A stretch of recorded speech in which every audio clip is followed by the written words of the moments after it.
range of organizations, especially GCAP national coalitions from across different countries in Africa, in Southern Africa, West Africa, Central Africa, and Eastern Africa. Many more of the colleagues that have made it possible might not be able to speak here, but I want to recognize all of them for having taken time to mobilize their networks for this year's event. And we have, to make it lively, invited different speakers to come and talk to us on various topics. And on top of that, we have also made arrangement for very able moderators of the event who are far better than myself to handle this event. And I am going to introduce them. The first moderator of the first two sessions is called Caroline Osipedo. She's based in Nigeria, and she's also the co-representative of GCAP at the Global Council. And the next one will be, for the other two sessions, will be Aminata Bari. She's based in Mali, and she's going to help us with the last two sessions of this assembly. And therefore, I do not want to take much of their time. I want to welcome everybody, as well as welcome the two moderators, beginning with Caroline, to, to take us through this. Welcome, Caroline.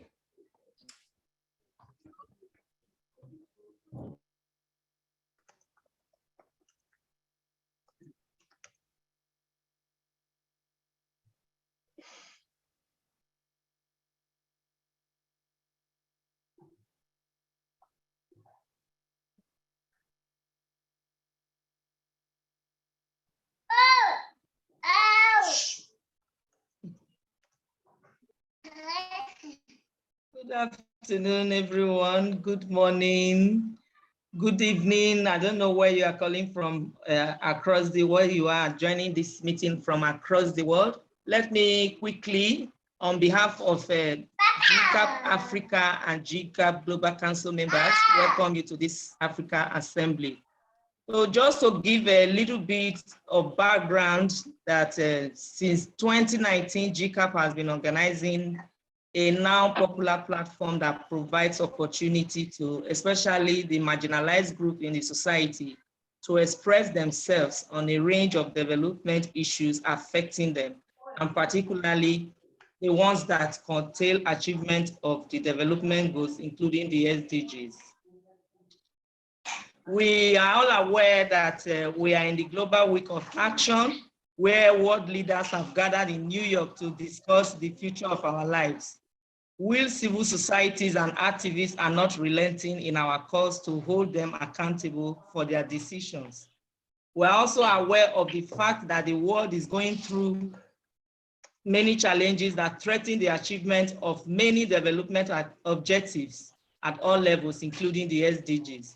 And key among these include the slow progress towards the SDGs achievement, the COVID-19 pandemic and vaccine inequality, economic downturns, rising poverty levels, climate change effects, and shrinking civic engagement spaces, among others. Africa remains the hardest hit and bear the brunt of these challenges. Today, we will, through this assembly, find a way forward. We will be hearing from speakers from across Africa who will share their expertise. My first speaker will be looking at accelerating the pace of implementation of the SDGs in Africa in times of global crisis for increased civic engagement space.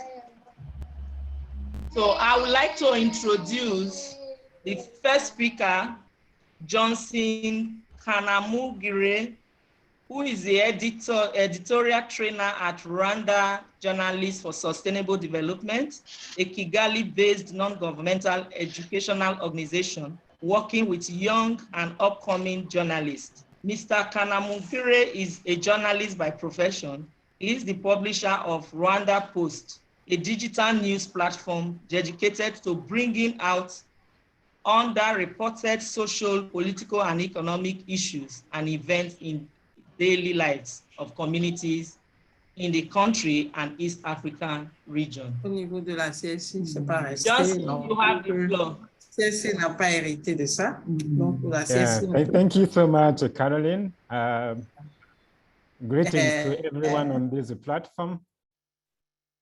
Yeah, as you've just stated it, I'm based in Rwanda. I work as a editorial trainer with Rwanda Journalists for Sustainable Development, which is an ungovernmental organization. I hope you can hear me clearly. Kavengo, Caroline.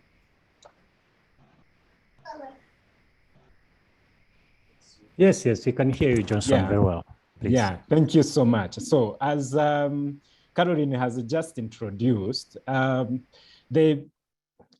are in a context where the pandemic, the coronavirus pandemic, and these other crises that we are having across the globe, actually infringing on the right to express ourselves, the rights of the communities that you've just talked about to express themselves, to communicate their needs, or even demand accountability from their officials, including the politicians that you've just said are gathered somewhere in the Western countries, actually making decisions on each one of us. So we've seen, talking of how the global crisis is having impact on the civic engagement spaces that we used to have.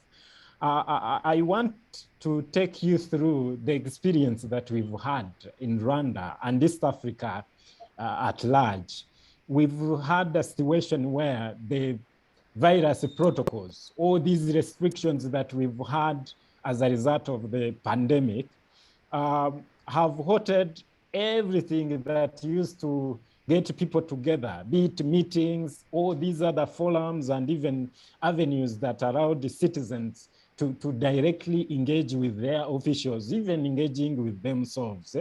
So we've had a situation where the leaders, the decision makers, all those avenues where they used to meet and involve them in the decision-making process could not happen because of the restrictions, the various protocols that were in place.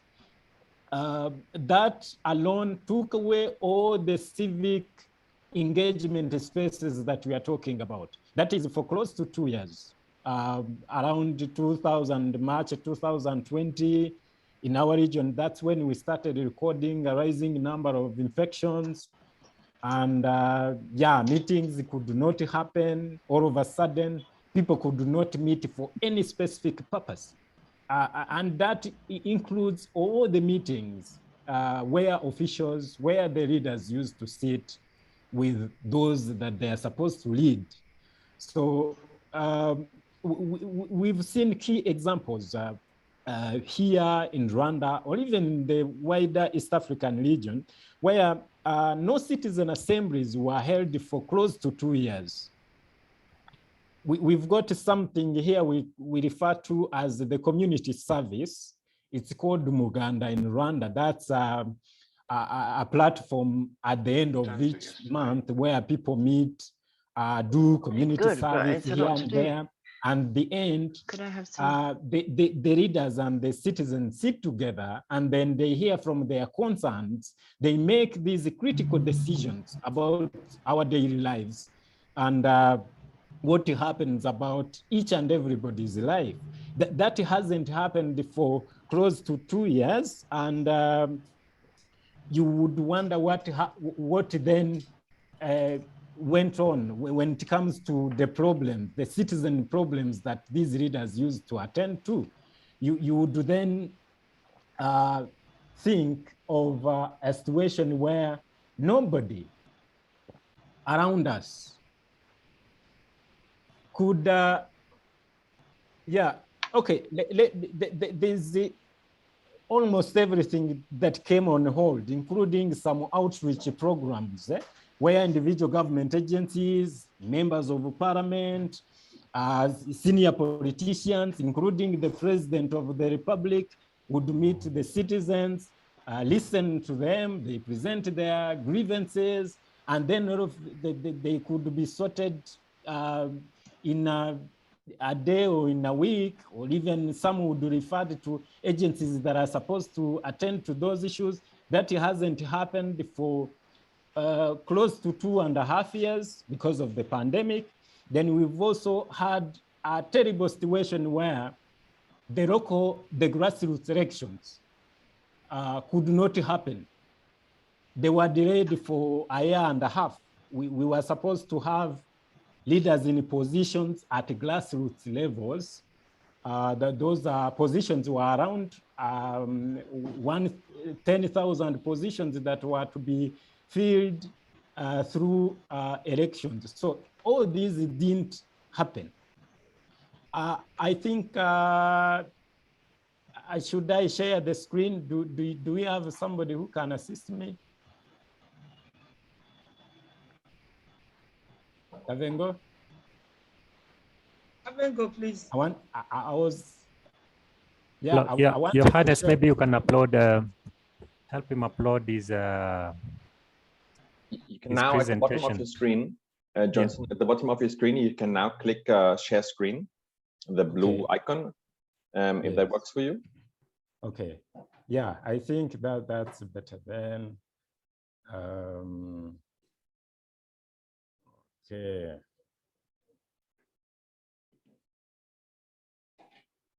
Perfect. Yeah, sure. I think, yeah, there we go. Can you guys see my screen? Yes, very, very well. Okay, okay. I think that's better now. Yeah, okay. Maybe this will make it easy for me to take you through what I was talking about. I was trying to take you through the context and experience that we've had here in Rwanda and East Africa. Then I will take you through what the media and my organization had to do about all the issues that we've had. Of course, we still have challenges and that we having to grapple with, but still we see opportunities to address a number of them. Then we've got quite a number of recommendations that are applicable in our context, but also in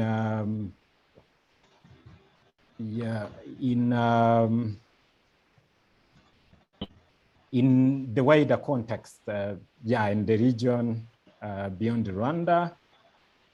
I think I should first take off okay, yes. So I was taking you through our context whereby the virus protocols halted public meetings and all existing forums and avenues where citizens would directly engage with their leaders. And those are the same forums where decision-making would take into consideration participation by the local communities. So all that couldn't happen. We've had cases where no citizen assemblies were held for close to 2 years. The community service that I talked about earlier, where a time was dedicated to attending to citizen problems by the local leaders, and those that could not be resolved on the spot were sent to higher authorities, or that could not happen. And we are talking about 2 years, because as we speak, ever since the pandemic started subduing, we are seeing some of these meetings coming back. But of course, there is a backlog of problems that these officials have to attend to, in addition to so many others that have come up later on because of the pandemic. Then we've seen the pandemic put on hold outreach programs where individual government agencies and those by members of parliament, senior politicians, including the President of the Republic, all these were put on hold. Actually, at these outreach programs, that's where citizen grievances and demands were attended to. So we had not seen any of such civic engagement having take place for close to 2 years when the pandemic was in full height. Then we've had a situation where the pandemic led to postponement of elections of over 10,000 local government leaders in Rwanda. These are the mayors and their deputies in 30 districts of the country. So they are the same guys who are at the core of implementation of everything, every government program, that every government initiative that is supposed to transform lives out there, including the SDGs that we are talking about. So for close to 2 years, we did not have new local government leaders in positions. We've had the polls that took place between October and November 2021, yet they were supposed to be held between February and March 2020. Of course, the officials, those ones who were in office, their terms were extended, but we realized that so many things really suffered, including some of the programs that we are talking about. The SDGs that were to be fast-tracked, all these we did not see much progress during that time. Then that takes me to implications of all this. We had a situation where decision-making and engagement largely took place online and on digital platforms. And that didn't really go well because shifting to online civic spaces had some, we've had some challenges as a big section of the population isn't connected. The internet penetration hasn't really gone that far.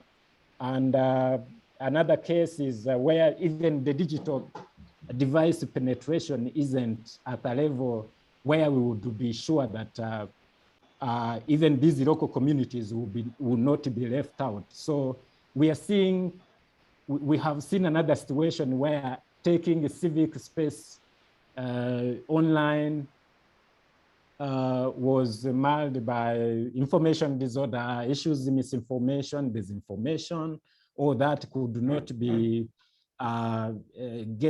gotten rid of. Then we also had the situation where because of the closure of offices, everyone working remotely, and the government diversion, actual attention being on the virus more than anything else, there were concerns that most of these citizens and the leaders could not link up, and that had a heavy bearing on service delivery and accountability. Then in addition to this, we've seen a situation where the pandemic not only left a backlog of citizen problems, it also had, actually we have seen a situation where what we used to have as a bottom-up kind of decision-making approach shifted suddenly to something like a top-down kind of decision-making process.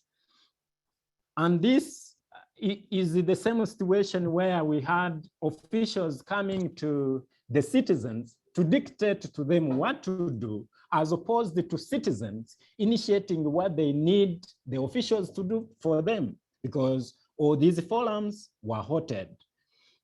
So when it comes to SDGs implementation, then that's when we started seeing really how the problems were too big, and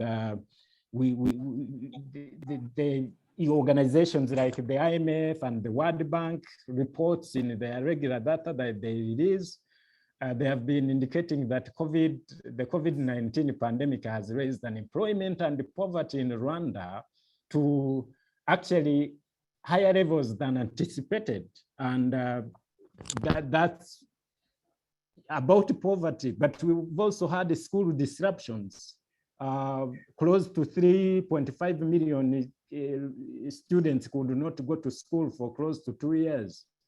And we are not sure if, ever since the school reopened, there are still concerns that most of these young girls and young boys haven't gone back to school, at least a section of them.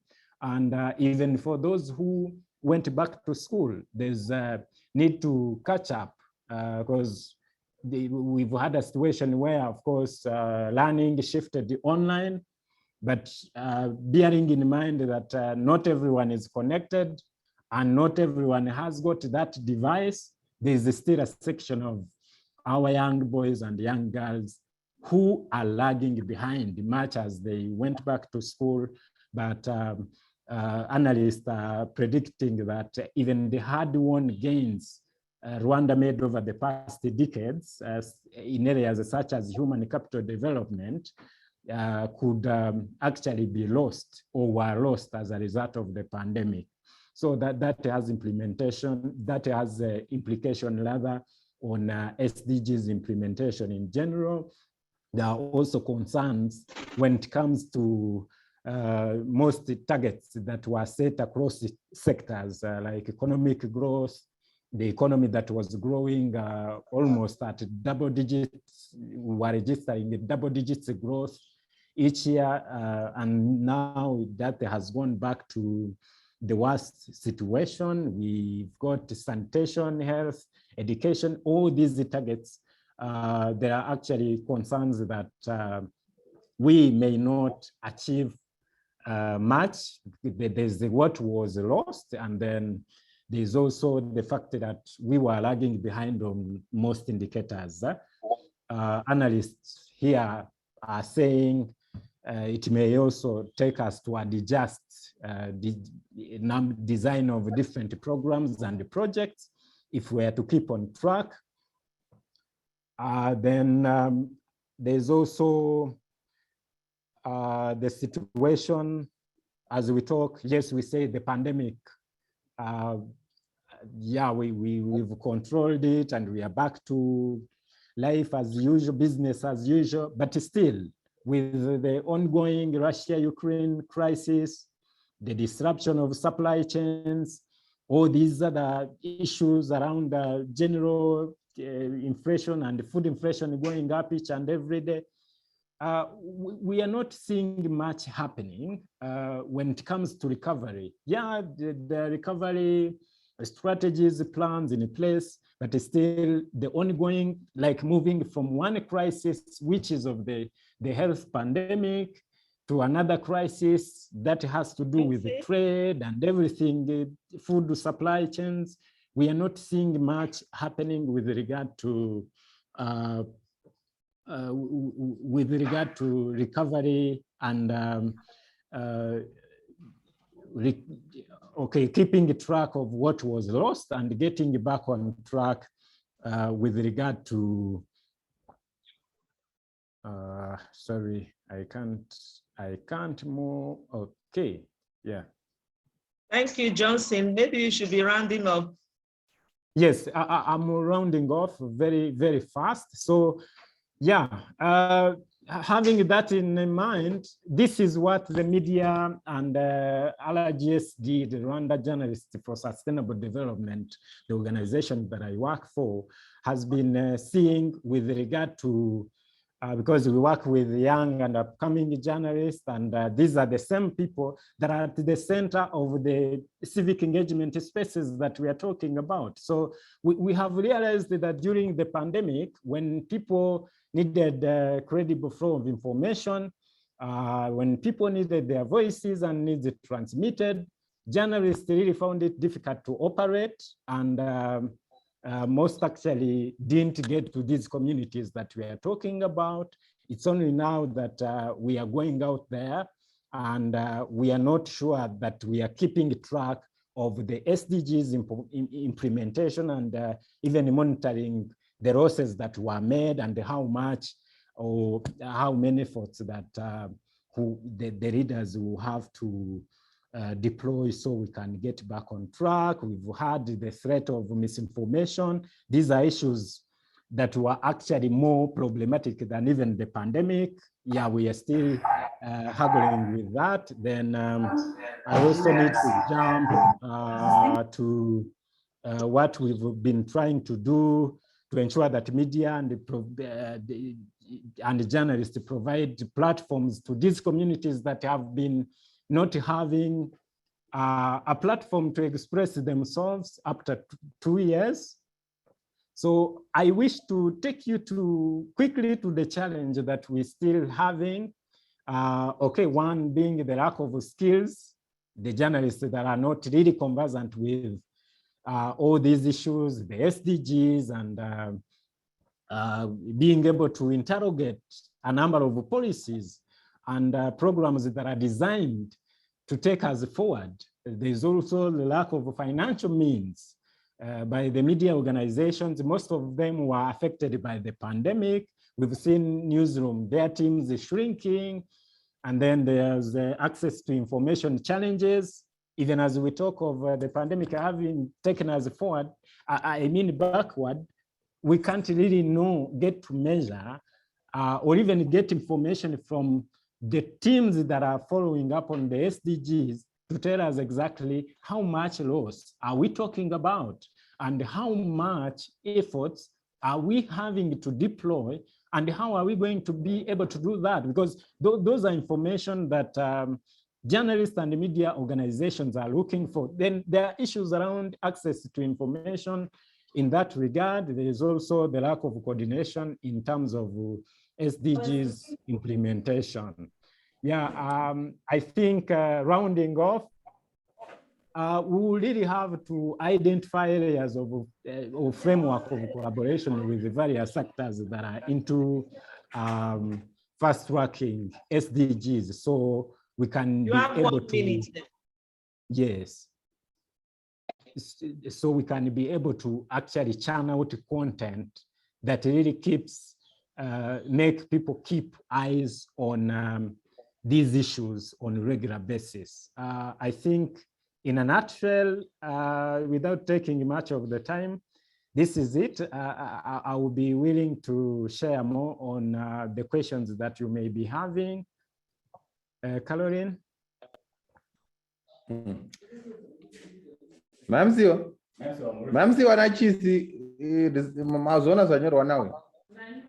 to you, Caroline. Thank you, John. Yes. Please make the budget. Can you mute everyone, please? Thank you, Johnson, for taking us through. We are not shying from the fact that COVID-19 impacted citizens negatively, especially on the African continent, because as soon as the meetings shifted from physical to online, a whole lot of people were disenfranchised because we don't even have access to internet. So how will they connect? And a lot of leaders, they ride on this to do whatever they want to do.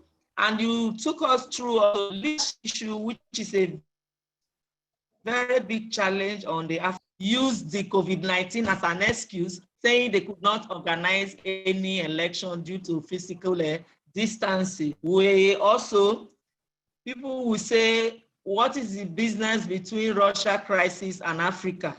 The trade, the access to trade, then the inflation rate, and also we do not even have the market for our production. So a lot of our production, food that were produced, they are now within us. And we don't even have the finances also. So you took us through, thank you very much. I want to open the floor for questions. If you have anyone or feedback, please, let's keep to the time because this is the global week of action where we have other regions that we use this platform also. So we need to be mindful of our time. Go straight to your point and then don't take the whole time so that we can accommodate as many as possible. Thank you.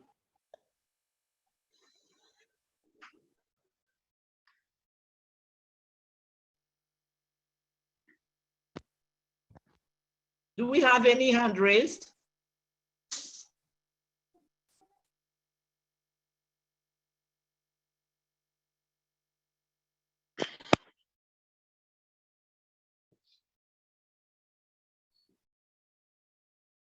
No question, no comment.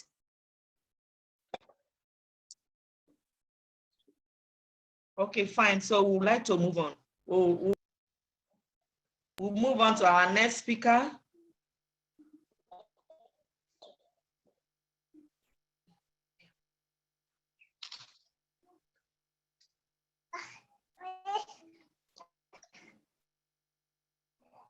Okay. So our next speaker is Jacqueline Carey. Jacqueline Carey is currently the regional program manager at the AMREF Health Africa Health Security Unit, where she's providing leadership for 24 in accelerating coverage of coordination efforts. She holds a master's degree in public health and disease epidemiology, and currently pursuing a PhD in field. She's also the winner of 2015 Brand Hall Global Award for Best Use of Mobile Technology in Health Systems, strengthening, and currently a governing board member of the Pandemic Prevention Preparedness Response, PPR. PPRO Financial Intermediary Fund. She is a public health professional with a track record of leadership and operations management in health programs to improve health outcomes in sub-Saharan Africa. Since March 2020, she has provided leadership in COVID-19 response programs. Jacqueline, you have the floor.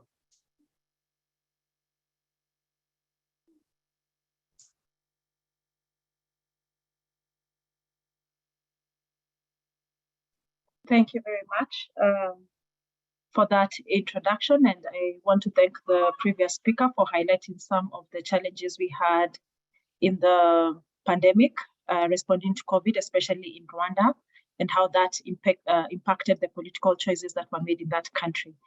So in my presentation, I'm going to be focusing a little bit more on COVID-19. I will share our experiences so far, because in AMREF, we are doing quite a bit of work around COVID. We are doing around COVID and just making sure that we are in ministries of health, as we should, to vaccinate as many people as possible.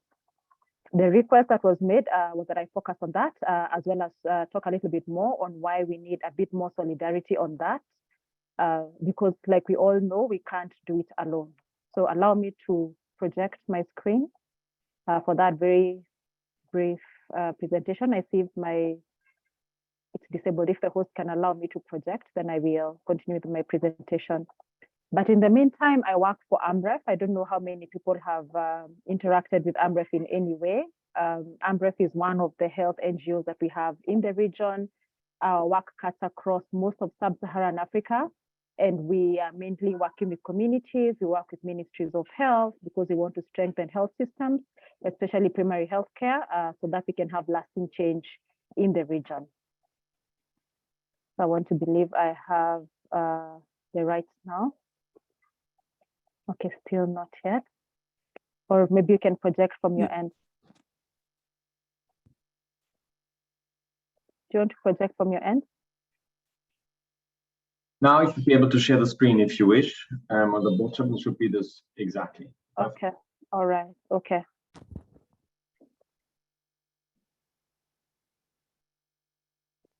All right, I believe you can see my screen.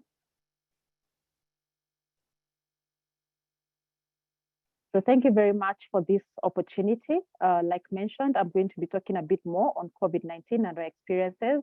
I only have 4 slides on this because I want to be very specific on what we want to talk about. I want to highlight some of the challenges we've encountered on this, and then also propose some solutions moving forward to ensure that we are ready for if and when the next pandemic happens.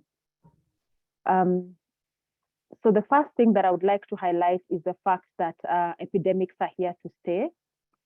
I think we can all recognize that you know, every week we have something new being announced. As we speak, WHO, the WHO Africa, you know, office is already following up on quite a number of outbreaks in the region right now. As at last week, we're following up on about 156. Just now on Twitter, I saw that Uganda has declared an outbreak of 1 case of Ebola in the country. So epidemics are here to stay.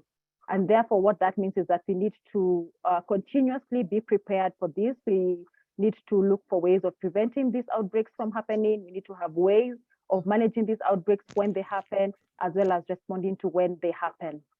And then also we need to recognize that epidemics are not unique to the African region. Viruses know no boundaries, viruses need no visas. Outbreaks are reported everywhere. In the last 1 month, we've had this being reported across the world. We've had cases of monkeypox from the better part of last year. We've had polio being declared in New York as late as last week. Malawi, Tanzania was battling polio just the other day. And here in Kenya, where I'm based, we are still trying to deal with yellow fever, which was reported on the northern part of the country. So epidemics are not unique to the African continent. Somehow, when we talk about global health security, we think we are talking about health security in another part of the world and not our own part of the world. And therefore, we are leaning more towards public health security, because then that brings it a little bit closer home. We begin thinking about our own health security, how we can ensure that our people remain safe, and at the same time, looking at how we impact others in the world, and therefore looking at how we can work together to ensure that these outbreaks do not cross borders. They are managed as soon as we have any one case reported in the regions that we are living in. So the message on this slide, everyone's safety is rooted in everyone's preparedness. An outbreak somewhere means that this could spread to other places in the world, and therefore the faster we're able to respond to it at the local level, at the national level, regional as well as global, the safer it is that everyone else is going to be. So since 2020, when we began responding to the one major outbreak that all of us have had to deal with, that all of us have experienced, we've learned a few things. And from these things, we've learned that we are stronger if we work together. The one thing that we've learned as an African region is that during big public health emergencies such as COVID, Africa is alone. And we say this based on most of the efforts that we saw going on last year, where we had a lot of push, a lot of advocacy to ensure that Africa was not left behind in as far as vaccination is concerned. As at yesterday, 69% of the global population was vaccinated, but when you come closer home, only 29% of us can claim to be fully vaccinated. And therefore, we are still battling with this. We are still looking at how we can ensure that we can have vaccines that actually have a shelf life we can deal with, that we can vaccinate as many people as possible. But as it is, we have learned that when push comes to shove, it's everybody for himself and God for us all. And therefore, what that means is that Africa has to look at how we can up our game to ensure that we can protect our own people when health emergencies occur. The second thing that we have learned is that even during small public health emergencies, Africa is still alone. And we say this based on the recent experience we had with monkeypox, which has been endemic in the African region for the last 15 or so years. It's been reported in West Africa, it's been reported in Central Africa, but when you look at our vaccine stock, barely anything was available for the African population to vaccinate against monkeypox. On the other hand, we had a lot of pledges being made to the WHO. About 31 million smallpox vaccines were made, pledges were made to the WHO last year. And this became a priority because the disease crossed over to the West. What that means is that our problems are our own, and we have to stay prepared and look for ways of handling these problems, even as we wait for the world to come to our aid. We have to look for ways of prioritizing our own problems within the continent and getting solutions for these problems, so that we are not always calling out, even if we recognize that we can't handle all our problems alone. But at the end of the day, we also have to look at what can we do for ourselves to ensure that our problems become a priority and we can get solutions to this as soon as possible. The other thing that we have learned is that we need vaccines, and also we need vaccines, and we also need very strong vaccination programs. Last year, we battled with a lot of things. At the beginning, we didn't have enough vaccination. Then towards the end of the year, early this year, we had a lot of vaccines flood the continent in quantities that we would not be able to handle. And therefore, we had news of vaccines expiring in countries like Nigeria. We had vaccines expiring in countries like Kenya. because we now had the vaccines, but we did not have means to ensure that these vaccines reach the people that they need. And that means that when we look at the health system, if you're talking about the health of your people, you must ensure that all the pillars are covered if you have to address the health issues that affect our people. You can have the health commodities on one side, but if you don't have the healthcare workers to ensure that the vaccines get to the people they should get into, then you will not be successful. If you have vaccines and you don't have a way of storing these vaccines, in other words, you don't have the proper cold chain facilities, again, your vaccination program is not going to run. So for any disease response effort, especially on vaccination programs, you need strong health systems, not just addressing one pillar on that health system. So that's one other critical thing that we learned. The other thing we learned is that we need to adapt our vaccination programs to local context. There was no one-size-fits-all kind of solution in the different countries that we were working in. If you go to Djibouti, for example, they will ask you for cold chain facilities. They'll ask you to support them to strengthen their central storage because they need a means of storing their vaccines when they arrive at the country. You come to other countries in the region, they want means on how to support the vaccine logistics. So different countries were at different levels, had different asks, and therefore there was a call for openness, even as you approach the different ministries of health to try and understand what are your gaps, what are your priorities, and therefore how can we assist you in meeting those priorities that you have in your respective countries. And therefore, even as we talk about global solidarity, we are talking about respectful partnerships. Let's meet at the center. Let's try and understand what the needs are in the different countries that we are working in. Let's meet at the middle and work towards addressing those solutions. The other thing that we also learned during the pandemic is that we've got a lot going on for us. We learned never to waste a crisis. For a very, very long time, Africa has been battling HIV, TB, and malaria. A lot of investments had been made on TB, HIV, and malaria. And when COVID came in, the one thing that we did was fall back on those investments. And with that, we're able to quickly manage the COVID outbreak in the region. And therefore, what we are saying right now is that let's not waste a crisis. We've been battling COVID for a very, very long time now, close to 3 years.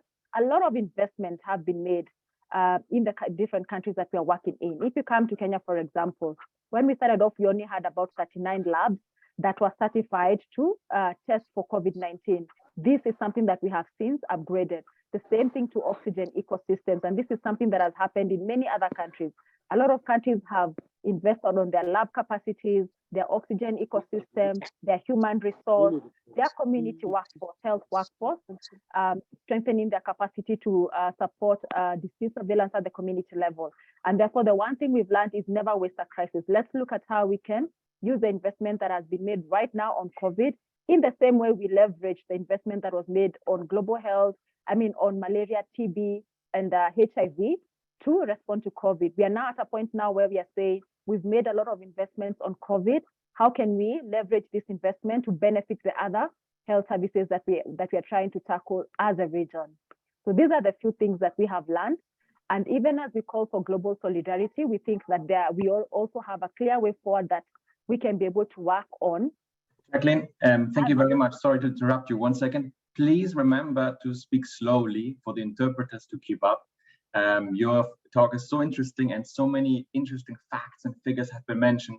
Just one tick slower, if you could, please, for the interpreters to adequately give the translation. Thank you very much. Sorry to interrupt you. All right. Luckily, I'm on my last slide, so we are not going to miss out on the recommendations. From where we sit, we think there's a few things we can do better moving forward to ensure that our people stay protected, even as we call for global solidarity. The one thing that we have learned is that diseases start at the community level and end at the community level. If our people are well versed on what threats exist, what are these things that affect our communities? What are the symptoms? How do we respond to them? How do we trigger a response from the public health authorities? Then we're going to be in a better place to respond to the threats that affect us before they spread to the national level, to the regional, and even to the global levels. So one of the things that we can easily do is look at how we can work with our communities and empower them to be able to identify the threats that affect us and also identify ways of dealing with these threats that affect us. We call it community disease surveillance. It works. It's been seen to work. We used it a lot during the COVID-19 response, and there's still opportunity for us to continue investing in that to ensure that we can quickly identify those things that affect us as Africans, and also come up with solutions on how best to move forward and address those threats. The second thing is around primary health care. Anytime we have an issue, we always run to the lowest level of our health system. We go to our dispensaries, we go to our health centers to try and access essential health services. And it's the same level of health facilities that we went to when there was cases of COVID being reported at the community level. Anytime there's a cholera outbreak, we run to the nearest dispensary, we run to the nearest health center.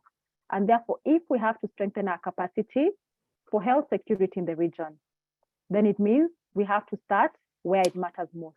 We must strengthen the capacity of our primary health care, which is the level at which most of us are able to access our basic essential health services.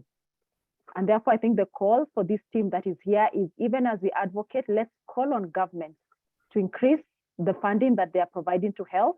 I'm not sure we have many countries in Africa that are already dedicating the 15% that was recommended from the Abuja Declaration to allocate to health. Because once we have good financing, better management of the finances that have been dedicated to health, then we are likely to have better primary health care system at that level. And if that is strong, then it means anytime we have an outbreak, we'll have the means to handle that outbreak. And while at it, other diseases are not going to suffer, other health services are not going to suffer. When we look at the reports that we have right now, we are hearing that our children were not able, about 12 million children in Africa were not able to access their immunization last year, mainly because of the COVID-19 response. And therefore, what we are saying is let's strengthen the system so that in case of any outbreak, we are able to continue with our health services as normal. Our children can access the immunization services that they need. Our mothers can attend to their antenatal clinics. Anybody who needs care in as far as NCD care is concerned, they can still access non-communicable diseases care. They can go for their diabetes test, they can go for their medication without any interruption because we have an outbreak to deal with. So let's strengthen the health system and let's really strengthen it at that level.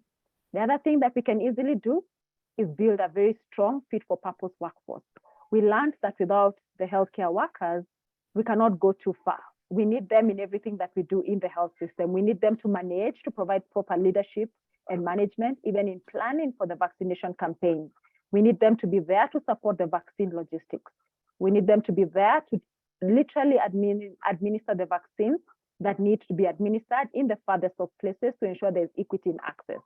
The workforce, the health workforce, is the backbone of everything that we do in the health system. And therefore, it's upon us to look at how we can work collectively together as countries to, first of all, ensure that we have the workforce that we need. Look at how we can share resources. I know Africa CDC is doing a very good job at ensuring that we have a pool of experts in the continent that can be easily called upon to support whenever we have public health threats. So the other thing that we can do as countries, as regions, is ensure that we have a proper fit-for-purpose workforce, strengthen the capacity of our training institutions to be able to churn out the right, properly trained kind of health workers that we need in the health system. The other thing is around local manufacturing. And I know a lot of attention has been given to vaccine manufacturing, but from our experience, we literally need to strengthen our capacity to manufacture both pharmaceutical and non-pharmaceutical medical products, supplies, and products that we need in the health system.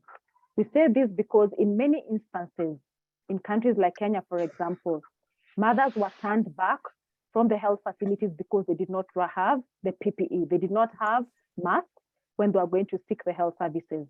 Sometimes they were turned back because the healthcare worker did not have the right PPE, and in an attempt to protect themselves, turned back the pregnant mothers from accessing the health service.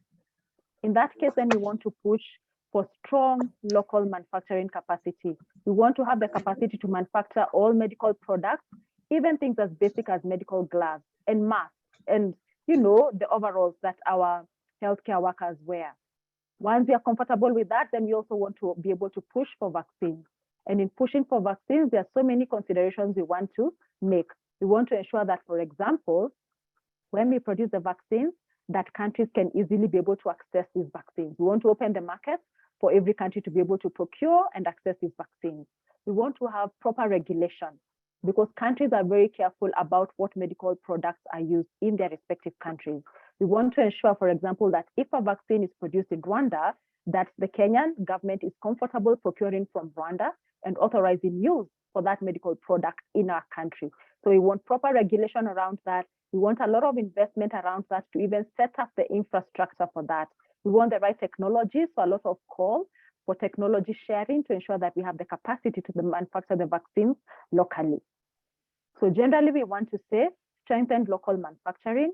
We want strong local manufacturing capacity for medical products, not just vaccines, because when we have the right products, then we're able to meet the demands across all health services, not just during health or emergency response periods. So that's a very critical thing that we can do locally, but we can also call on our partners to assist us, especially with sharing of technologies for vaccine production. The other one that I've already hinted to is around domestic financing. I think one of the things that most of us struggled with as countries is that when the outbreak was declared, most countries did not have any funds allocated to respond to this outbreak, to the COVID outbreak, for example. And the same thing has been observed with monkeypox. And that's why when we had monkeypox declared, the first thing that we thought about was talk about the vaccine stockpiles that are out there. You know, sometimes we have to look at ourselves and wonder, why didn't we have our own stockpiles in the region if this disease has been endemic in our region for a very long time? So the one thing we want to call on, especially for African governments, is around domestic financing. Can we ensure, for example, that we are allocating the required 15% to health in the country? And once you have that allocation to health, can we now ring fence that amount and ensure that some of that is put aside to ensure that that can be used in responding to health outbreaks, disease, public health emergencies in the regions that we are working in. So the fifth point is around domestic financing. Let's ensure that we have a health budget to strengthen our primary health care. But even as we have that health budget, let's also ensure that some of that money is put aside to strengthen health security, to strengthen our capacity to prevent disease outbreaks, to prepare for when they come in, to respond for when they happen. The other one is around our public health institutions, which are very critical. They help organizers anytime there is something we have to respond to in as far as public health threat is concerned. Most countries call this the National Public Health Institutes. In some countries, diseases are managed under different agencies within the Ministry of Health. And therefore, one of the things that we're saying is that can we strengthen our national public health institutions? Can we strengthen our regional public health institutions, such as such as our Africa CDC? Because anytime we have a disease outbreak, these are the institutions that help coordinate us. So in between outbreaks, we want to ensure that these institutions have the right capacity, they have the right leadership within these institutions, they have the right number of staff supporting, they have the right infrastructure, the right data management, evidence use kind of principles to ensure that any decisions that are made are informed by data. So these are the things that I wanted to highlight. We cannot do it alone. Of course, we need our partners to work with in making.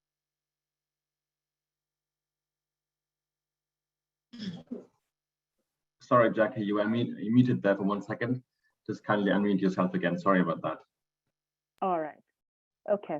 Yeah. So I think my last thing was around respectful partnerships, because we recognize that we can't do this alone. We have to work with others in the region, with other countries that we have in the African region, with our regional partners, with global partners to make these things possible. But the one thing we want to put out there on the table is that while at it, we want respectful partnerships. We want these partnerships to be based on trust. We want them to listen to us and see what our gaps are, what our priorities are, and work together in trying to come up with solutions for the priorities that we have.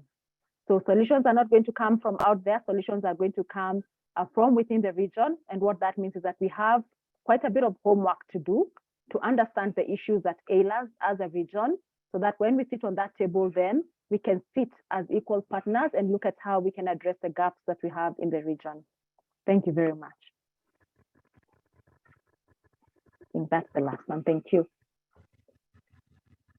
Thank you, Jacqueline. Thank you for taking us through the health system and health security on the continent.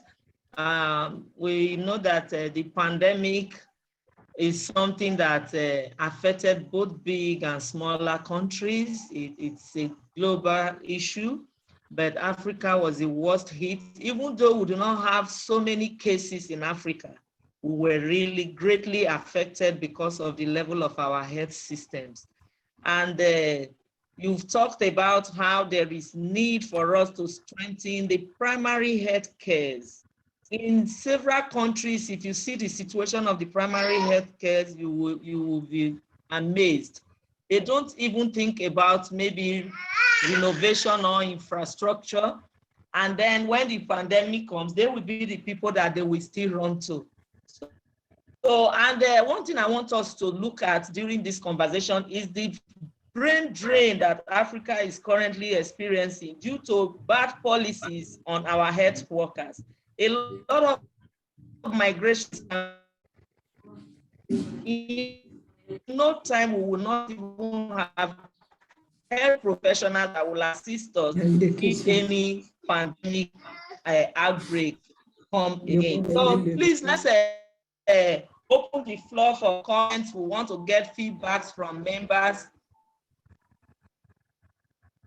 and participants.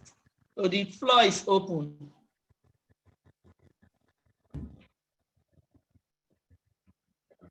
Hello, Jack. Good afternoon.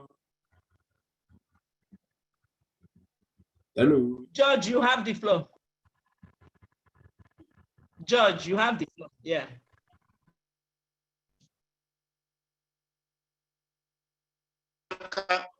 George Darrington Hashaka is my name, and I am the founder. I'm the founder, executive chairman of Uganda Peace Foundation, based here in Kampala, Uganda. The previous speakers expressed the challenges that the African continent is facing, but also we get reports, and which reports indicate the severe challenges that Africa is facing. My question to Jacqueline or Johnson is if civil society organizations in Africa had a platform to engage the African Union, don't you think we would be in a better position to come up with a solution that would be able to help Africa get out of the problems we are facing? Thank you.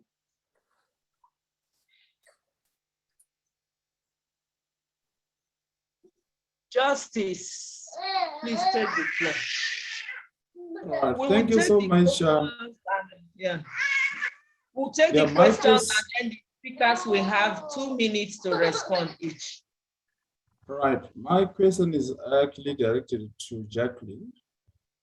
What are the requirements for one to become a member? And in terms of coverage, are you in all the 5 regions of the continent? Then the other issue is in terms of governance documents, you as an organization, what sort of governance documents do you have in place to ensure that as we go around actually spreading the message, as we advocate towards, the proper, policy documents by the various government aligned ministries that actually has something to do with health issues, what then advocates framework do you have in place that can also guide us in terms of making available some funding for major group and stakeholder participation, but very limited.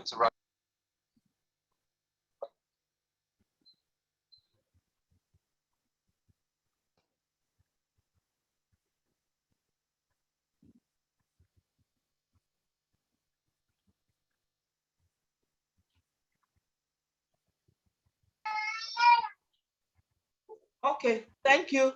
Jembere Alame, please, you have the floor. Sorry if I don't pronounce your name very well. Merci. Merci Caroline, vous avez bien prononcé. Merci aussi par rapport à la modération qui est vraiment à la hauteur. Je pense comme que c'est très important. On a vraiment suivi les communications qui sont très pertinentes. Moi, je n'ai pas de questions, mais plutôt des contributions. Ma contribution, ça va dans le sens de l'ODD 17.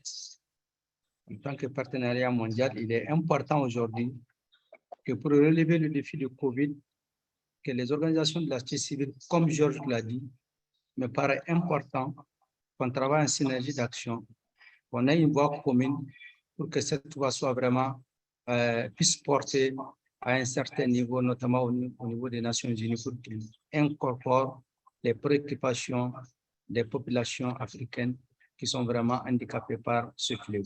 Merci.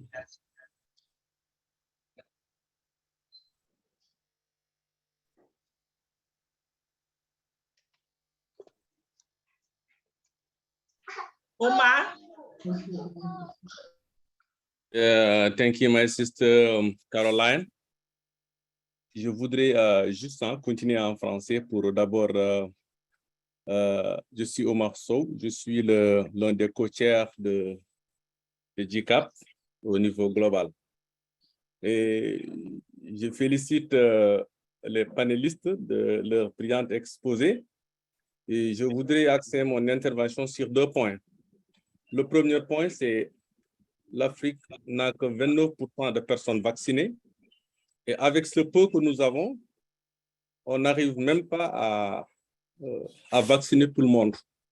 Parce que notre sœur a parlé des problèmes de stockage, des problèmes de conservation, mais également il y a un autre problème, c'est-à-dire les préjugés.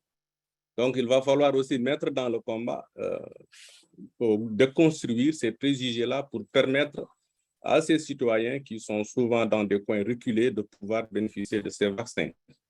Et la deuxième chose, c'est l'indépendance pharmaceutique. Je pense qu'il est temps maintenant que l'Afrique prend aussi sa souveraineté pharmaceutique.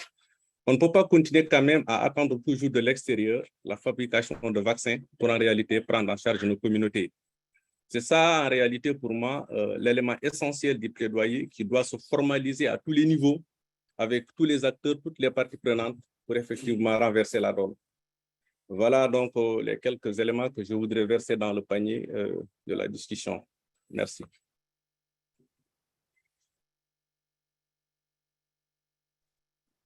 Thank you.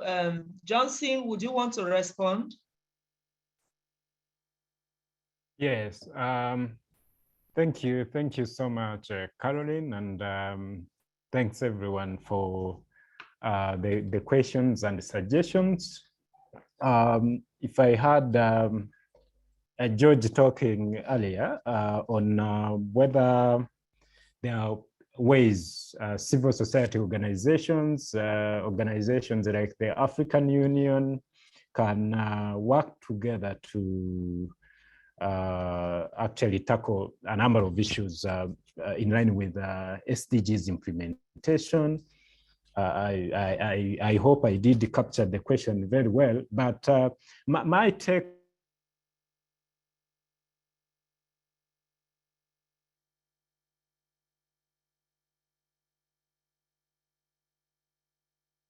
currently we are talking of recovery strategies from the pandemic and all these crises that we are having, including the ongoing crisis, the Russia-Ukraine crisis, which is coming to worsen the situation that we already have in a number of sectors where we are, the pandemic sent us backward. I think there's a need for all these organizations to speak one voice, to actually get together and have that muscle that can, push and get, because who are going to work on these issues? They are either governments that have to craft clear recovery strategies that are aimed at addressing each and every issue that we are talking about.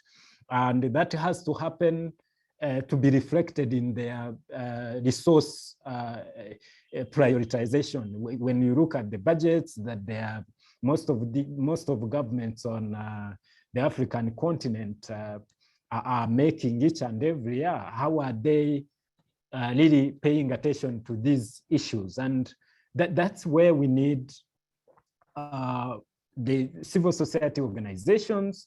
That's where we need all the other players that we have, including the media and the journalists. Then having the African Union as a political, say, a bloc that brings together where all these governments sit, where all these heads of governments meet each and every day to actually seek. It's a platform. Okay, it wouldn't be easy to go to each and every government to say, oh, we need this.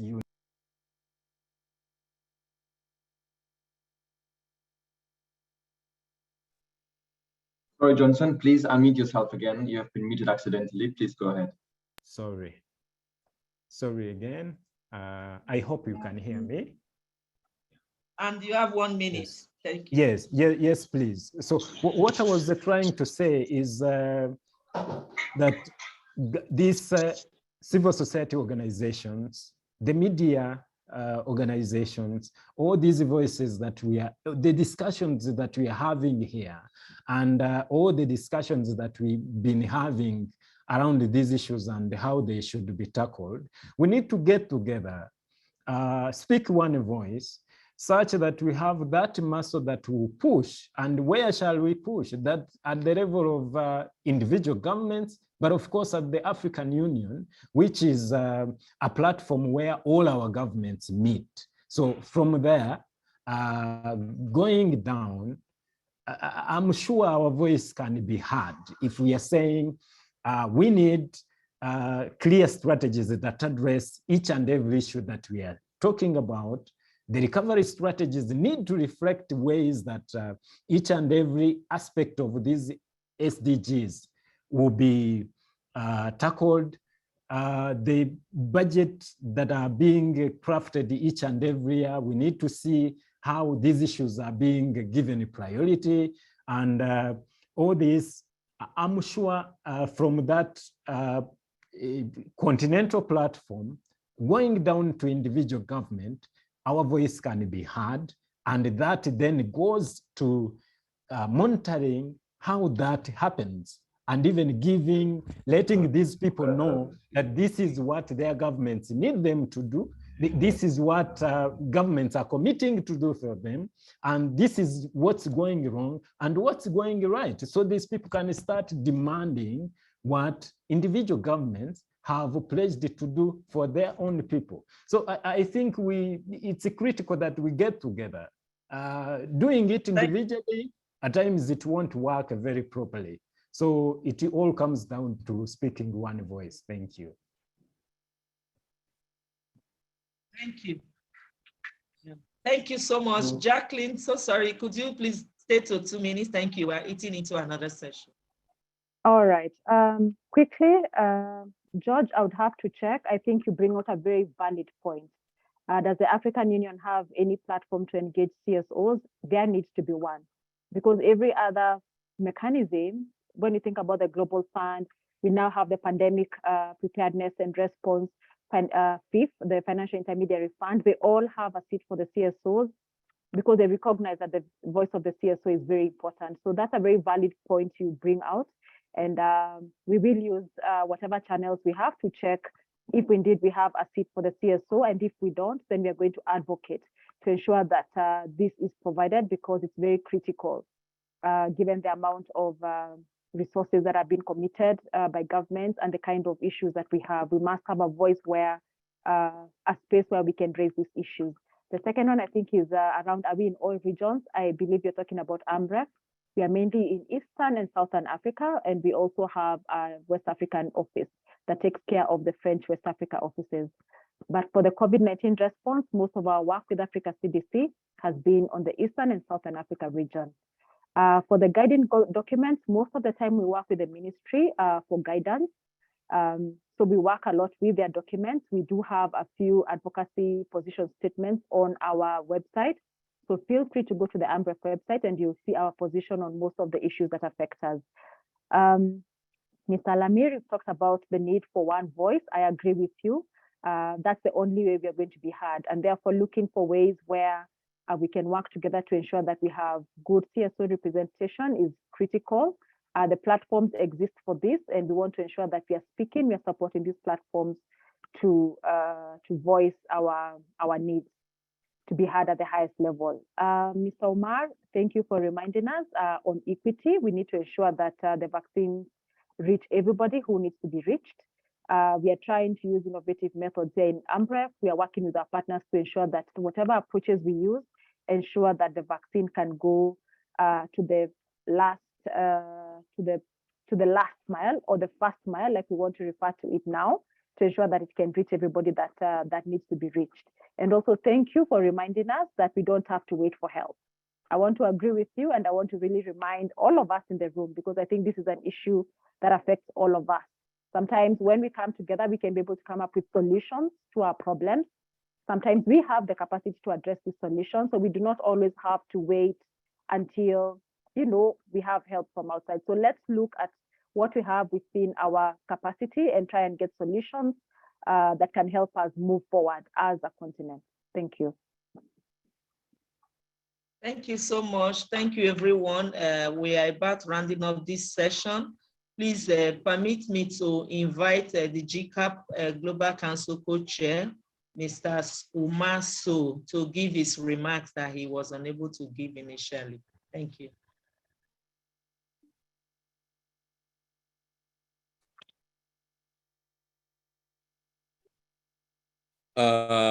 Merci. Merci, ma sœur Caroline, et merci à tout le monde. Je ne vais pas trop retenir la parole parce qu'il y a la deuxième session qui va commencer. C'est juste vraiment remercier tout le monde, féliciter tout le monde, mais également souhaiter la bienvenue à tout le monde à cette importante activité. Et la Semaine mondiale d'action est devenue une tradition pour GCAP, célébrée chaque année au mois de septembre. Et depuis quand même 2 ou 3 ans, on commence à institutionnaliser les assemblées populaires, les assemblées des peuples. Et c'est comme ce que nous vivons aujourd'hui. Partout en Afrique et dans le monde, donc cet événement est en train d'être organisé par nos partenaires, par nos coalitions. Donc c'est important en réalité que l'Afrique au moins puisse apporter sa contribution. L'autre élément aussi qu'il faudra tenir en compte, c'est le contexte géopolitique mondial que nous traversons aujourd'hui, qui est un contexte très compliqué avec des déchirures qui se dessinent partout dans le monde. Donc, c'est important en réalité qu'on se retrouve entre sociétés civiles, qu'on se retrouve entre acteurs, discuter, mais également donner de la voix. Donner de la voix pour la société civile, donner de la voix pour nos communautés, mais également donner de la voix pour ces personnes qui sont dans des situations compliquées, pour que personne ne soit laissé en rade. Je pense que c'est le mot maître qui nous réunit aujourd'hui. Faisons en sorte que pour ces personnes qui sont exclues, en tout cas, bien, qui sont victimes de discrimination, puissent accéder au vaccin de Covid, mais également au traitement contre le Covid. C'est important que nous travaillions dans cette logique. C'est important que ces moments que nous traversons aujourd'hui, c'est important que ces activités que nous faisons dans la Semaine mondiale d'action puissent refléter cela. Donc, vraiment, merci à tout le monde. Je ne vais pas retenir la parole parce qu'il y a la deuxième session qui va commencer avec notre sœur Aminata du Mali qui va modérer la deuxième section. Donc, je vous remercie et je félicite Kavengo vraiment d'avoir managé et organisé cette activité avec beaucoup de brio.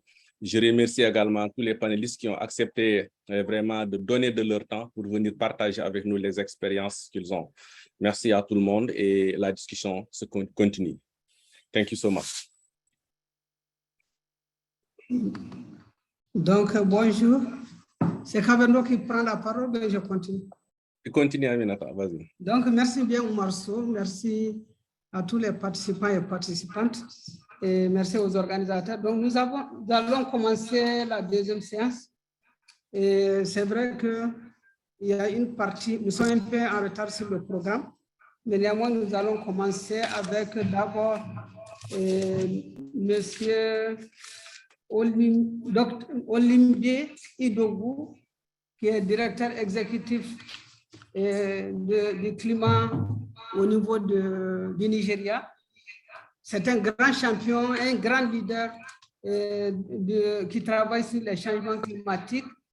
Il est expert, il est directeur exécutif de l'initiative des jeunes africains sur le changement climatique.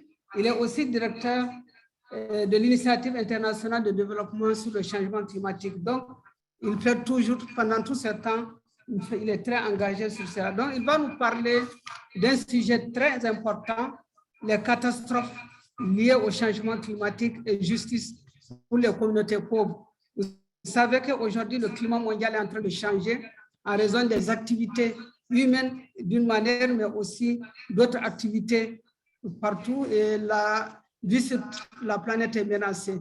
Donc, pour ne pas trop durer, je donne directement la parole à M. Olumide Idowu, je m'excuse pour ma prononciation, qui va nous entretenir pendant 15 minutes, et après il y aura les discussions autour du sujet important, qui est un sujet très important pour nous au GCAP, au niveau mondial et au niveau dans nos pays respectifs. Merci. Donc, monsieur Idowu, vous avez la parole. Merci.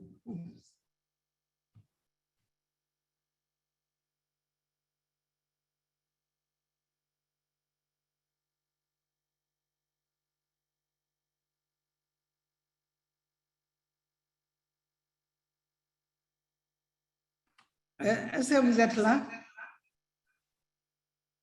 Oumar Sow, est-ce qu'il est là? Oui, je suis là. Kavengo, can you manage to touch this? Yeah, I think he's having connectivity challenges. In his place, I think we could have the next speaker taking on the floor. That is Sylvia, standing in for. Oui, donc la prochaine personne, c'est Dr. Tawanga Ndongo, directeur exécutif de la plateforme pour la protection sociale. C'est aussi un thème très important, un élément de notre campagne, le GCAP, au niveau mondial et au niveau dans tous nos pays. Donc, il est directeur exécutif de la plateforme. Donc, vous avez la parole, Dr. Tawanga. Il vient de l'Ouganda, si je ne me trompe pas. Thank you all. Good morning. I am not Dr. Nongo's. I work with him on social protection with the platform. I'm standing in for him because. Donc c'est Sylvia qui prend la parole. Sylvia, vous avez la parole.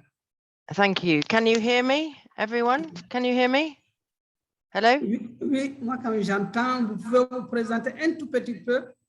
Yes, we can hear you very well. We hear you well. Great, thank you. I just wanted to apologize because I'm not Dr. Nongo. It would be better if he were here, but because of internet connectivity in Africa, a big issue, I think, for many people, this internet reliance, and we're connected, but we're not connected, depending on where we are. He can't join us. So I'm very sorry, but I work on the social protection issue with him and the colleagues of the platform, a number of which are online today. And I hope I will do his presentation justice. It would be good, please, do you want me to upload the presentation, or Johannes, or should I? But just a few words about the platform. The Platform for Social Protection was established some years ago to support national coalitions of people in different countries of Africa. There are now 27 platforms to share ideas and campaign for social accountability of their governments to put in place the social protection programs. And social protection is a right. So I'm going to share my screen if no one else can. I've got it here. I don't know if you can see that, everyone. Is that visible for everybody, please? Yes, thank you very much. Yes, I'm just going to put it at the beginning. How do I do it from the beginning? Because just that button at the top, Sylvia, the one on the top bar. On the top bar, on the top bar, on the top It's bar. like that little hand thing. Yeah. That thing. Okay. Thank you, Rose. Great. Nice to hear you, Rose. Okay. So Dr. Nonga is the executive director and he's based in Zimbabwe. So he doesn't have connectivity today. So he put together this slideshow for you to show. And the first big issue really to get across is that we're not talking about a handout. We're not talking about a possibility. We're talking about a human right.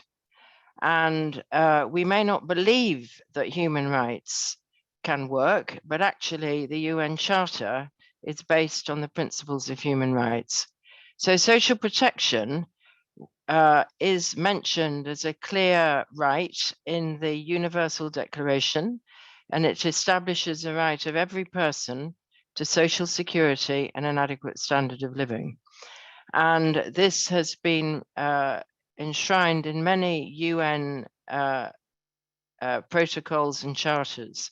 And social protection is also a right in the continental AU instruments. Recently in this year, the AU has agreed a protocol for social protection in all countries, but it's not yet ratified. It needs 17 signatories to be ratified. So hold that thought, because it's perhaps something could come out of this meeting today to demand that African governments sign up to the African Protocol on the right of everyone to social protection.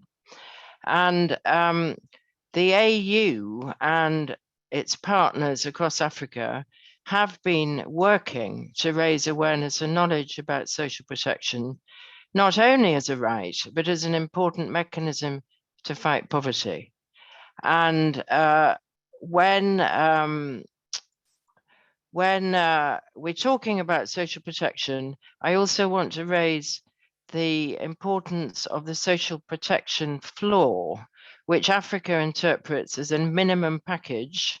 This was agreed in 2006 after the Ouagadougou Declaration in Livingston, and subsequently put into the social policy framework of the African Union, which was agreed in 2010.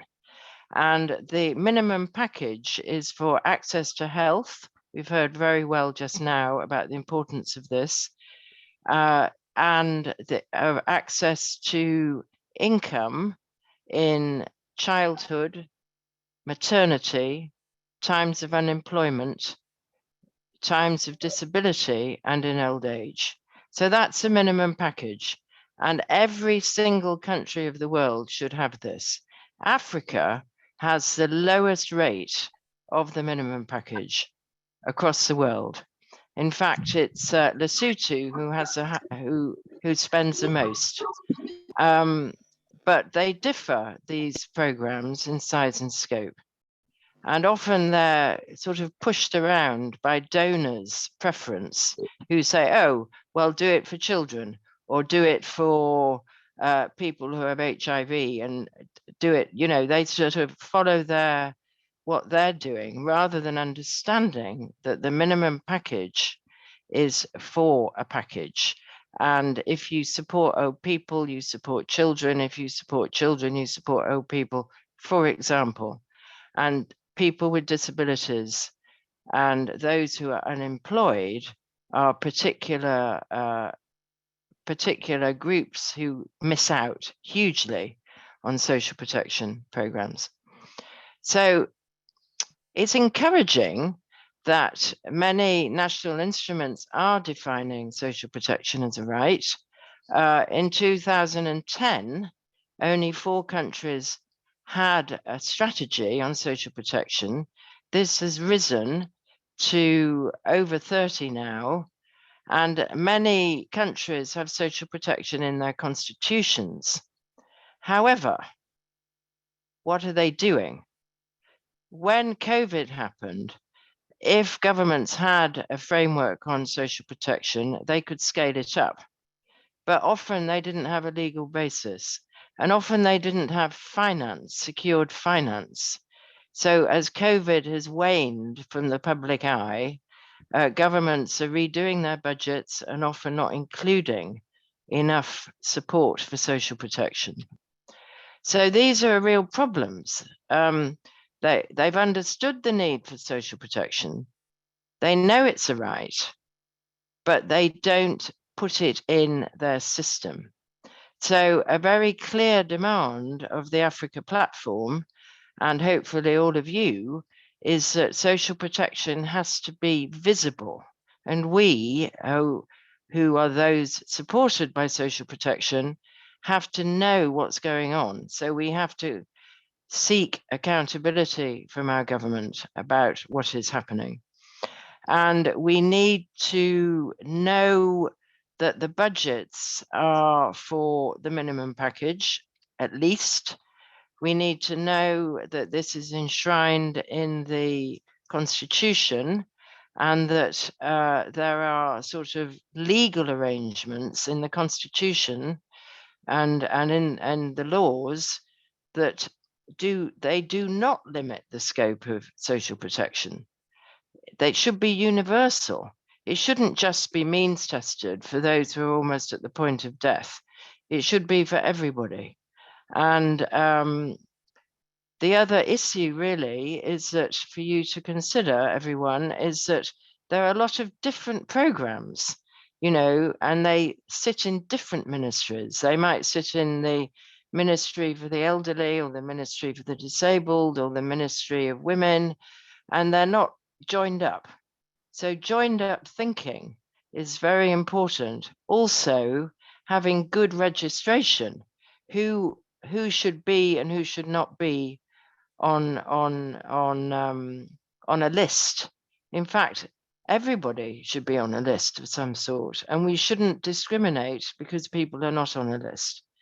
And a lot of resources are wasted because of this issue of listing, and a lot of resources are wasting because donors push governments into one thing or another. So I think I've come to the end of my slideshow here. The urgency before us is to understand that Africa is way behind putting in place social protection programs, even though Africa is way ahead in understanding that it's a human right, having it in its constitution, having it in the African Union very clearly, the 2022 protocol. We must sort of raise our voices and join the networks. And one thing to leave with you, the GCAP and others are asking for an immediate action to implement social protection globally with the creation of a global fund, which is not a North-South fund, it's a solidarity fund to support any country and to share its knowledge and practice with another, and to support the technical aspect of universal social protection, which is about system building. And if you're interested in this, there's a global coalition for social protection floors, which we would love many countries of Africa to join. And there's also the Africa Platform for Social Protection, whose director is here, I think, Martin Mbuvi, and Gabriel Fernandez, who's an advisor too, and some of the network members. So for questions. So I've delivered this on behalf of Dr. Nongo, who's very sorry he can't be with you, and I hope that has been helpful. Thank you very much for the opportunity. I'll end there. Over to you. Donc, merci bien.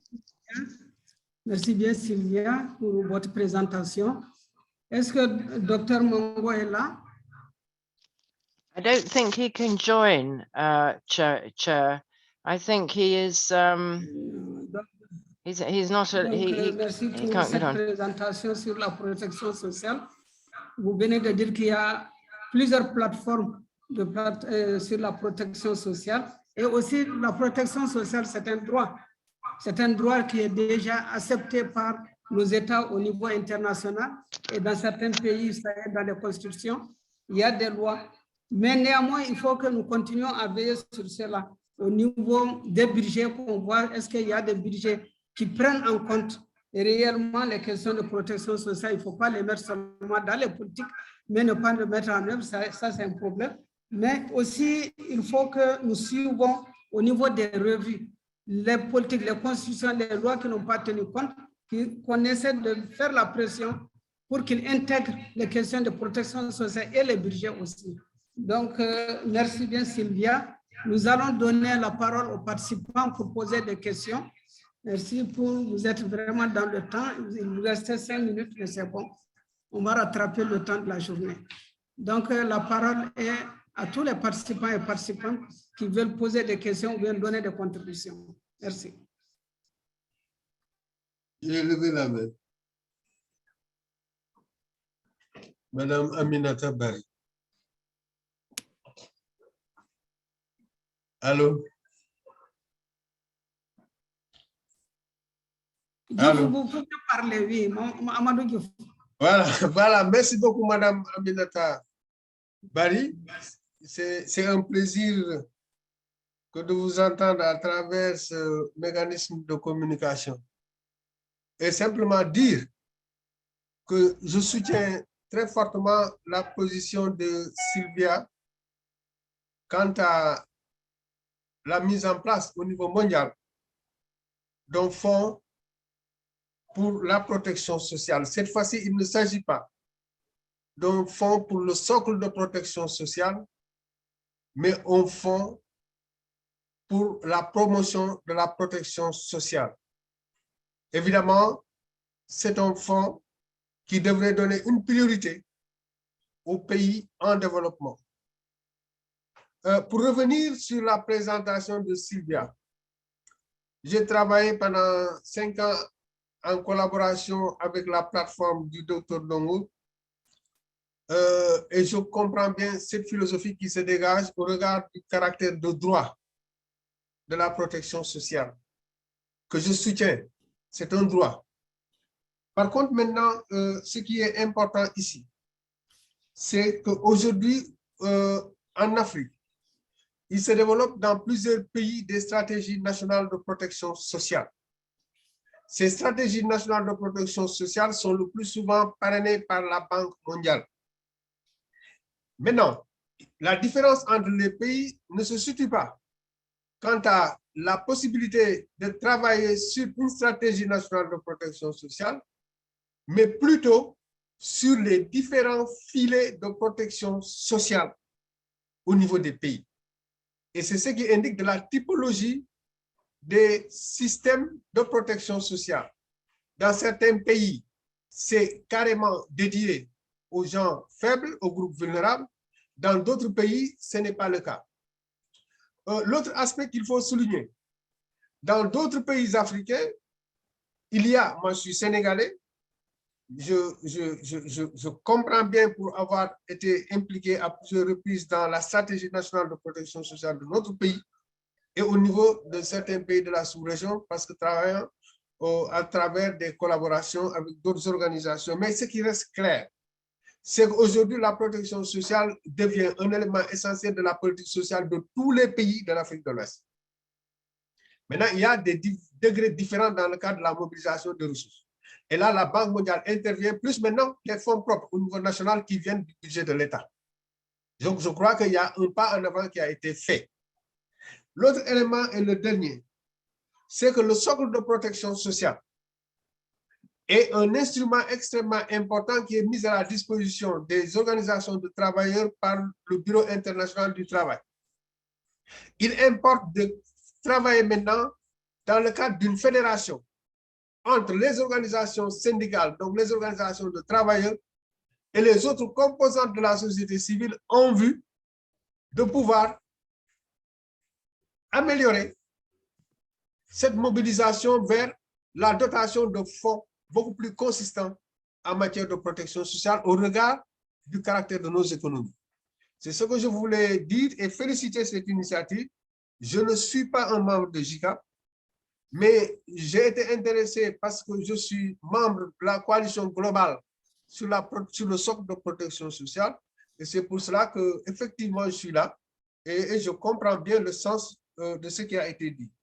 Je ne reviendrai pas sur ce qui a été dit pour le premier panel. Il y a effectivement des réponses à donner par rapport à ça. Peut-être qu'on écrira, on enverra des textes pour indiquer qu'au niveau de l'Union africaine, il y a un mécanisme qui fédère des organisations de la société civile plus les gouvernements, et il y a un cadre institutionnalisé pour le dialogue entre les organisations de la société civile et les gouvernements. Ça existe. Et on peut l'utiliser dans le cadre aussi des systèmes de santé, de la gestion des systèmes de santé. Et le dernier élément, Madame la Présidente, que je voulais évoquer, c'est qu'aujourd'hui, au niveau de certains pays africains, les gens travaillent non seulement au relèvement du plateau médical, mais aussi c'est que nous allons vers la production de vaccins au niveau africain. Et déjà, il y a des projets qui ont mobilisé des ressources et qui ont démarré les opérations au niveau de l'Afrique, que ce soit en Afrique du Sud comme au niveau du Sénégal. Les mécanismes de financement de la chose de santé publique a trouvé des innovations à travers la COVID. Je crois que c'est des éléments qu'il faut prendre en compte quand on fait une analyse sur la situation des financements dans le cadre de la santé publique dans nos États. Merci beaucoup. Vous avez pris beaucoup de temps, mais c'est intéressant quand même. Donc, mec si banda.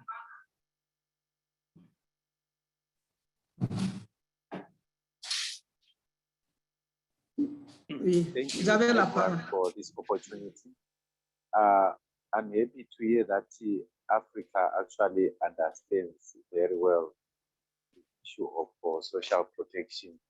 But my worry now is if we are still having a gap in terms of implementation, where are we actually going wrong as Africa? Thank you.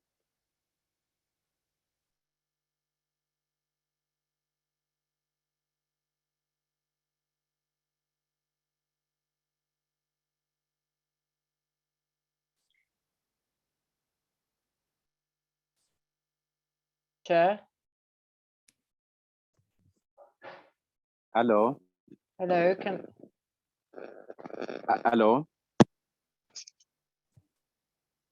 Hello. We can hear yes, you. This yes, is yes, Meg. Was my question clear? Felix. Hello, I think. Hello. We're calling for Felix. Hello. Hello. Hello, I can hear you. I can hear you, Mr. Savanda. Okay. Thank you. Did you get my question? Where are we going wrong? Is that what you said? Yes, yes. Especially if we have all the information, for example, as Africa, we might have even signed some of these treaties or documents related to social protection. Like the speaker said, we haven't done enough.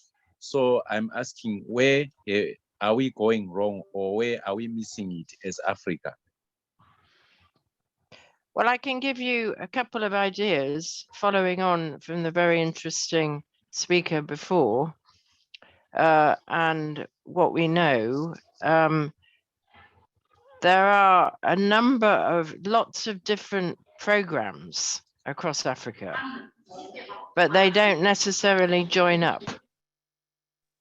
That's one issue. So if you take the agreement of the African Union to have a minimum package, which is a floor, which is health for everyone, it is child support, support in maternity, times of maternity, unemployment, disability support, and old age support, you have a package. And it's possible for every country to put in place programs for those groups of people, and for it to be budgeted for and delivered. And that's the question before us. So some countries say we can't do that because we don't have money, and we don't have the technical backstop to do it. We don't have the lists. We don't have, you know, the way to deliver it. Well, that's where people come in. We can support that.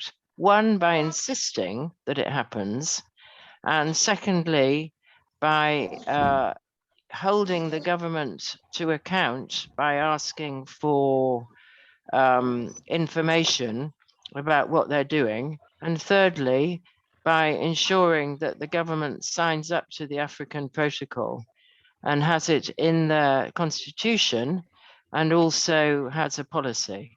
So it's about knowing, really. It's about awareness raising and knowing.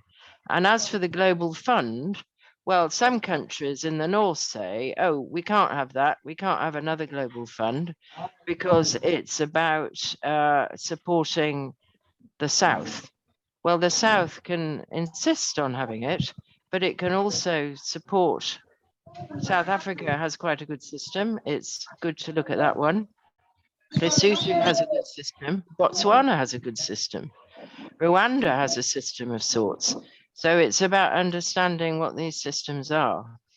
And I think where it goes wrong, as you asked, it's because we don't actually know enough. So the Africa platform is trying to support this knowledge sharing, as is the GCAP.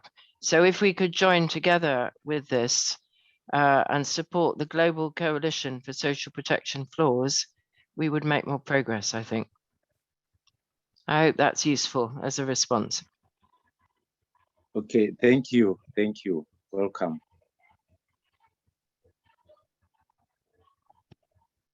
There are others of the platform here. Gabrielle and Martin might want to answer that. Justice Africa. Right. Thank you so much. Mine is a question and a request. Right. What I wanted to say is like signing the protocol is not enough. Why? Because if we ratify and then at national level we don't domesticate. Justice Africa, yeah, I'm saying we really need to ensure that we actually, when we sign the protocols, then at national level we have to ensure that we domesticate, the policies, than actually signing then it ends there. So then the last thing that I want to make is, I've got a request. I think if you check on the chat, there's a request that we really need to ensure that maybe say at the end of the day, we form a group chat, a WhatsApp group chat, so that we continually share information, we continually update each other. That could help than actually sharing information on the emails, because nowadays it's faster. If you share information on WhatsApp, you can get quick responses, you can even get more information faster than actually on email. Thank you.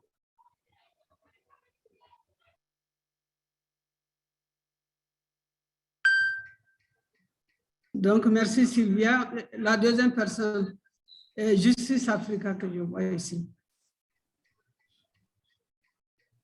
Sinon, Johnson, vous prenez la parole.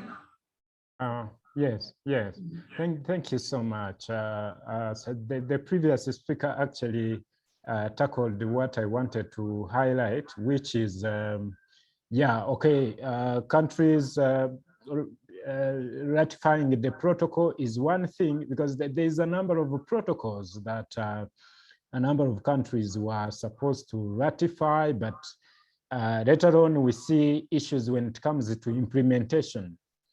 One, domestication, then implementation. So thinking of getting the countries to ratify, I think it has to go all the way to think of what next after ratification, because ratification alone really doesn't mean much. We've seen that with a number of other protocols.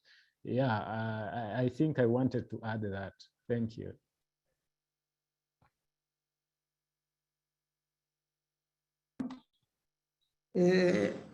Si Simkinda Kinala, je m'excuse, Kanlizi, ça c'est plus facile. Yeah, thank you so much for recognizing me. Thank you, Sylvia, for the presentation. I also happen to be the coordinator for Platform for Social Protection in Malawi, just as I'm coordinator for GCAP Africa. Not GCAP Africa, but GCAP Malawi. So yeah, just to concur with Sylvia, I think one of the issues that we've been struggling with as a country, particularly Malawi, is that most of the projects are being funded by donors. So we haven't really owned the process, because once the donors pull out, obviously we'll have some challenges in the end. So maybe we can just learn from you, Sylvia, how you are, or maybe how you have looked at other countries that are doing a lot in terms of pumping a lot of resources into social protection. Just also to bear in mind that Malawi is one of the countries that is struggling financially. You have huge debts and more people are living in poverty. So much as they would want to assist the poor, they still have to ensure that they are not depriving other sectors of development. For example, health, agriculture, and so on and so forth. So all these have to be looked at when it comes to social protection. So maybe the question would be, what has been your experience so far in the countries that are facing a similar situation like that of ours, where they have to balance up between what citizens need against what the government needs to fulfill as obligations? Thank you so much, Sylvia. Thank you. I know we have to stop in a minute, but I just want to reply very, very quickly to this. I think the important thing is to have the dialogue with the government and look at the budgets of all of them and the way the programs fit together, because so the floor, the social protection floor, is a package, and you can start little and you can carry on, but you have to have those things in place. So I would say in the case of Malawi, you know, there is work going on with the International Labour Organization and others about putting in place this minimum package. But it's very important that the representatives of all the groups, the children, the people with disability, the older people, the unemployed, the health sector, they meet together regularly and work on what to do next. Sorry, I know we have to finish. Thank you so much, everyone. Thank you. Thank you very much. Goodbye. See you in a minute. Hi, everyone. For technical reasons, we will end this call. Merci bien. On n'a pas eu la chance d'avoir notre débat sur le changement climatique.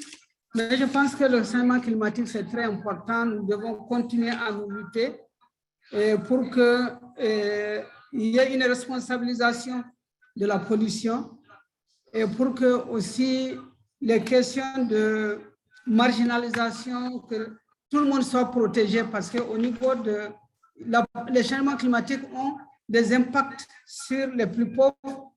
Et donc, je vois qu'il y a beaucoup de textes qui sont pris, mais qui ne sont pas appliqués, que nous continuerons les débats et à veiller sur les textes, que les textes soient adoptés, mais que les textes soient mis en œuvre aussi. C'est ce qui est beaucoup plus important, la mise en œuvre, qu'il y ait des budgets conséquents et qu'il y ait une mise en œuvre qui touche tout le monde et que personne ne soit laissé pour compte, que ce soit les jeunes, que ce soit les personnes âgées, que ce soit les personnes vivant avec un handicap, que ceux qui sont des zones rurales et des zones urbaines, que ceux qui travaillent et qui ne travaillent pas, qui sont les plus touchés, que tout le monde soit protégé, qu'il y ait la protection sociale pour tous.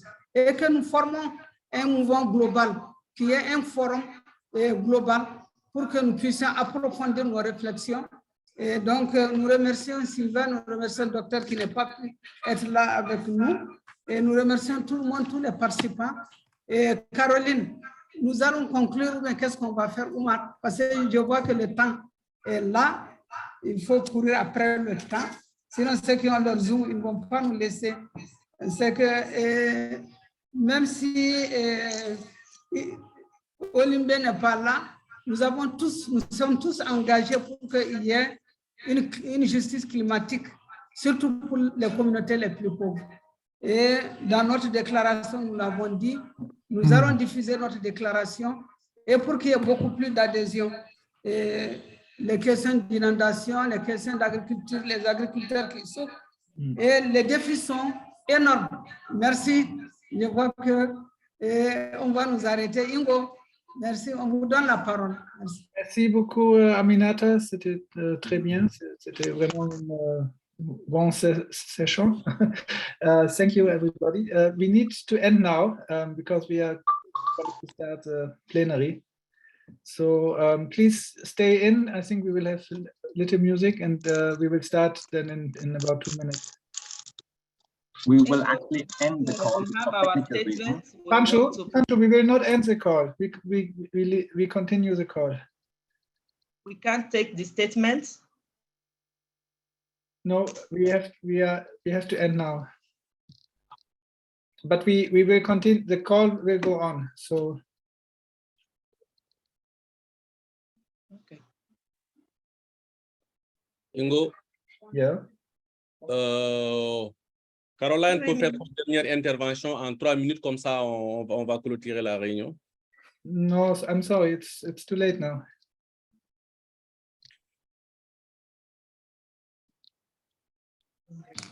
Avec le vous, est-ce que c'est possible? If you want to say one final sentence, that's fine.